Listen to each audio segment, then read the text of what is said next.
my.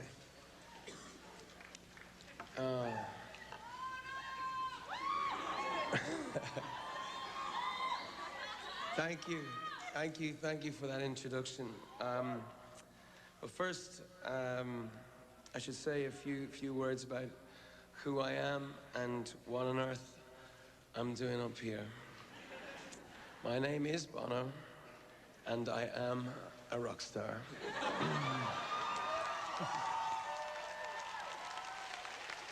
I tell you this not as a boast, but more as a kind of confession, because in my view, the only thing worse than a rock star is a rock star with a conscience, a celebrity with a cause. Oh dear, oh dear. But worse yet is a singer with a conscience. A placard-waving, knee-jerking fellow traveling activist with a Lexus and a swimming pool shaped like his head. I'm a singer. You know what a singer is. A singer is someone with a hole in his heart almost the size of his ego. When you need 20,000 people screaming your name in order to feel good about your day, you know you're a singer. I'm a singer, I'm a songwriter, I'm also a father 4 times over, just last week.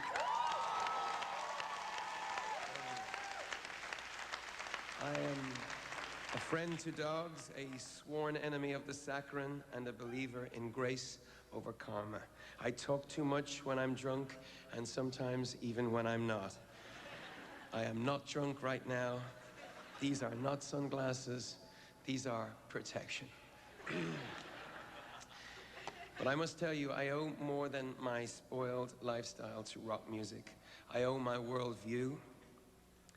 Music was like an alarm clock for me as a teenager, and still keeps me awake from falling asleep in the comfort of my freedom. Rock music to me is rebel music, but rebelling against what? In the 50s, it was sexual mores and double standards. In the 60s, it was the Vietnam War and racial and social inequality. What are we rebelling against now? If I'm honest, I'm rebelling against my own indifference. I'm rebelling against the idea that the world is the way the world is, and there's not a damn thing I can do about it. So I'm trying to do a damn thing. But fighting my indifference is my own problem. What's your problem? What's the hole in your heart? I needed the noise, the applause. You needed the grades. Why are you here in Harvard Square? Why do you have to listen to me? What have you given up to get here? Is success your drug of choice? Or are you driven by another curiosity? Your potential, the potential of a given situation. Is missing the moment unacceptable to you? Is wasting inspiration a crime to you? It is for a musician.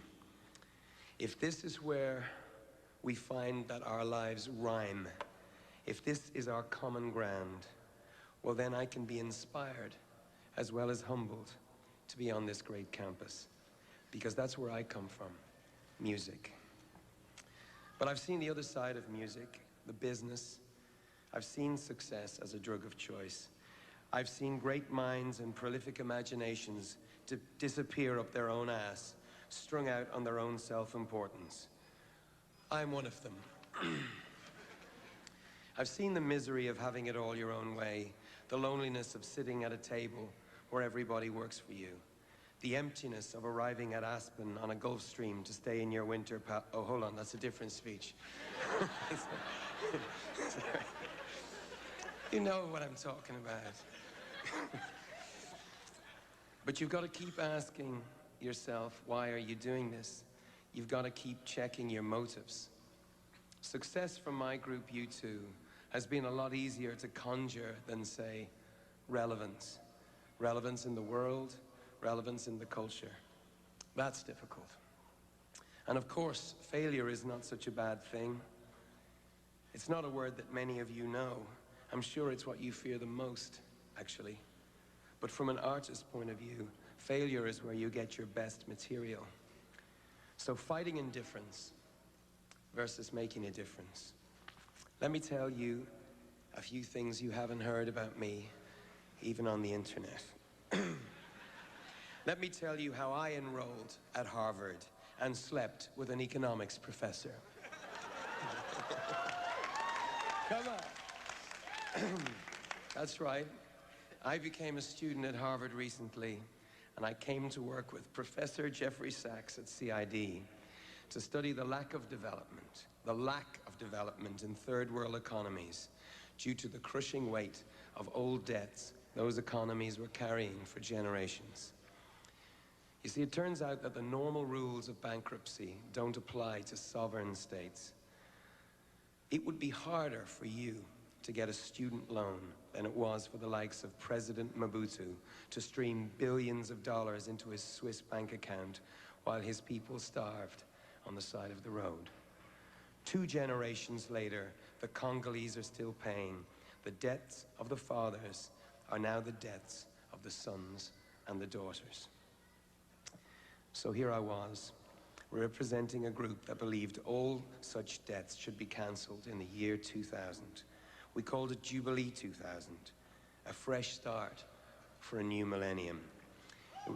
Yeah. It was headed up by Anne Pettifer, based out of London, with huge support from Africa and the South. With Muhammad Ali, Sir Bob Geldof, and myself acting at first just as mouthpieces. It was taking off, but we were way behind in the US. We had the melody line, so to speak, but in order to get it on the radio over here, we needed a lot of help. My friend, Bobby Shriver, suggested I knock on the good professor's door. And a funny thing happened. Jeffrey Sachs not only let me into his office, he let me into his Rolodex, his head, and his life for the last few years. So in a sense, he let me into your life here at Harvard. A student, Bono, again. I was 3 weeks in a college before this, all right? So then Sachs and I, with my friend Bobby Shriver, hit the road like some sort of surreal crossover act. A rock star, a Kennedy, a noted economist, crisscrossing the globe like the Partridge Family on psychotropic drugs. We had the Pope acting as our kind of agent. We had the blessing of various rabbis, evangelists, mothers' unions, trade unions, and PTAs. It was a new level of unhip for me.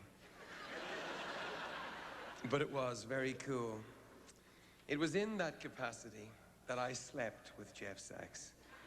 Each of us in our own seat on an economy flight to somewhere, passed out like a couple of drunks, but from sheer exhaustion. It was confusing for everyone. I looked up with one eye to see your hero stubble in all the wrong places, his tie looking like a headband. An air hostess asked if he were a member of the Grateful Dead. Check it. It's more of a mop-top situation today. I think you'll agree. Anyway, I have enormous respect for Jeff Sachs, but it's really true what they say. Students should never sleep with their professors. So while I'm handing out trade secrets, I also want to tell you that Larry Summers, your incoming president, the man whose signature is on every American dollar, well, he too is a nutcase and a freak. You two made it big out of Boston, not New York, not LA. So I thought if anyone would know about our existence, it would be a Treasury Secretary from Harvard. No.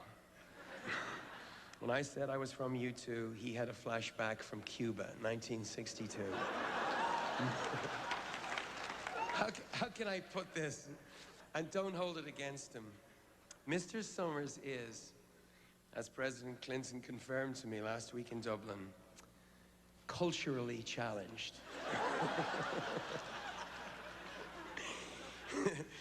But when I asked him to look up from the numbers to see what we were talking about. He did more than that. He did the hardest thing of all for an economist. He saw through the numbers. And if it was hard for me to enlist Larry Summers in our efforts, imagine how hard it was for Larry Summers to get the rest of Washington to cough up the cash, to really make a difference for the third of the world that lives on less than $1 a day. Well, he more than tried. He was passionate. He turned up in the offices of his adversaries. He turned up in restaurants with me, a rock star, to meet the concerns of his Republican counterparts.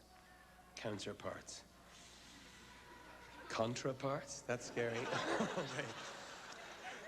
There is a posh restaurant in Washington where they will not let us in now.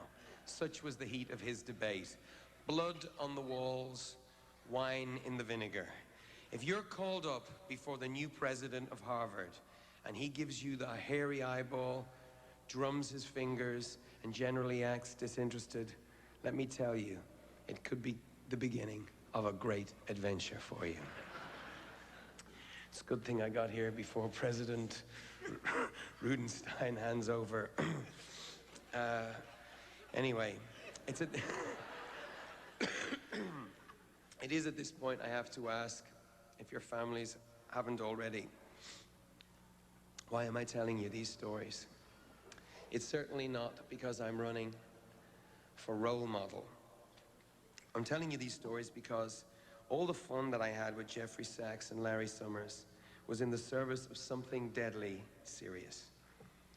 When people around the world hear about the burden of debt that crushes the poorest countries, when they hear that for every dollar of government aid we send to developing nations, $9 comes back to us in debt service payments.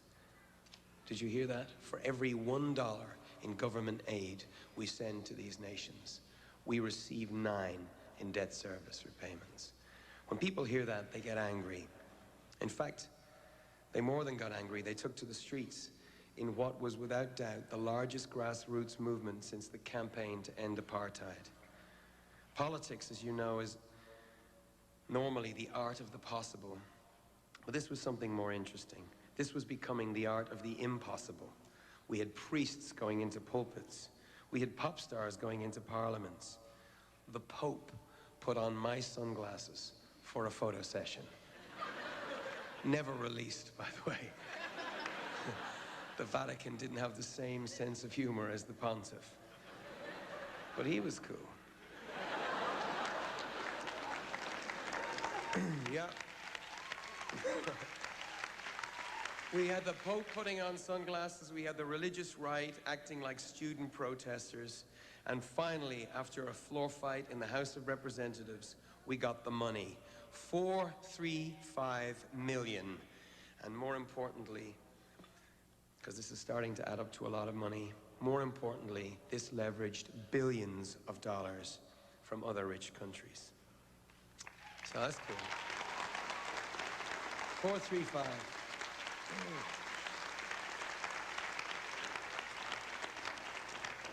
So, where did that money go? Well, so far, 23 of the poorest countries on the planet have managed to meet the sometimes over-stringent conditions to get their debt payments reduced and to spend the money on the people who need it most. In Uganda, twice as many kids are now going to school. That's good. In Mozambique, debt payments are down 42%, allowing health spending to increase by $14 million. That's good. $14 million goes a long way in Mozambique. Can I tell one little story? To make it more sort of real, just one little story about a remarkable man in rural Uganda. His Dr. Kabira. In 1999, measles, a disease that's almost unheard of in the US, killed hundreds of kids in Dr. Kabira's district. Now, thanks to debt relief, he's got an additional $6,000 from the state, enough for him to employ 2 new nurses and buy 2 new bicycles so that they can get around the district and immunize the children. Last year, measles was a killer. This year, Dr. Kabira saw less than 10 cases. That's good. That's good. I just wanted you to know what we pulled off with the help of Harvard, with the help of people like Jeffrey Sachs sitting right there. But I'm not here to brag, not to take credit, or even to share it, actually. Or not just to say thanks. I think I've come here for another reason. I think I've come here to ask your help, because this is a big problem, and we need some smart people working on it. I think that this will be the defining moment of our age, when the history books that some of you will write make records of this moment in time. We will be remembered for two things: the internet, probably, and the everyday Holocaust that is Africa. 25 million HIV positives who will leave behind 40 million AIDS orphans by 2010 in the sub-Saharan Africa alone. This is the biggest health threat since the bubonic plague wiped out a third of Europe. And this is happening right now, in our time. It's an unsustainable problem for Africa. And unless we hermetically seal the continent and close our conscience, it's an unsustainable problem for the world.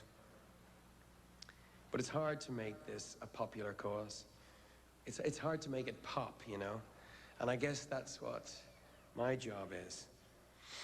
Because pop is often, sadly often, the oxygen of politics.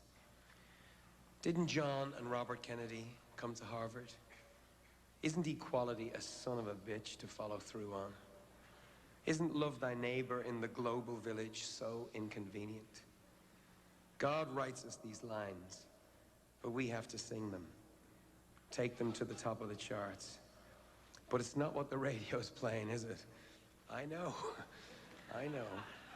But we've got to follow through on our ideals, or we betray something at the heart of who we are. Outside these gates, and even within them, the culture of idealism is under siege, beset by materialism and narcissism and all the other isms of indifference and their defense mechanisms: knowingness, the smirk, the joke. Worse still, idealism has been reduced to a marketing tool. They've got Martin Luther King selling phones now. Have you seen that? Telecommunications ad, Martin Luther King. Civil rights in America and Europe are bound to human rights in the rest of the world. Human rights, the right to live like a human. But these thoughts are expensive. They're going to cost us. Are we ready to pay the price? Is America still a great idea as well as a great country? When I was a kid in Dublin, I watched in awe as America put a man on the moon. We thought, you know, this is mad. Nothing is impossible in America. In America, they can do anything over there. Nothing was impossible, only human nature. And it followed because it was led. Is that still true? Tell me it's true. It's true, isn't it? And if it isn't, you of all people can make it true again. Thank you.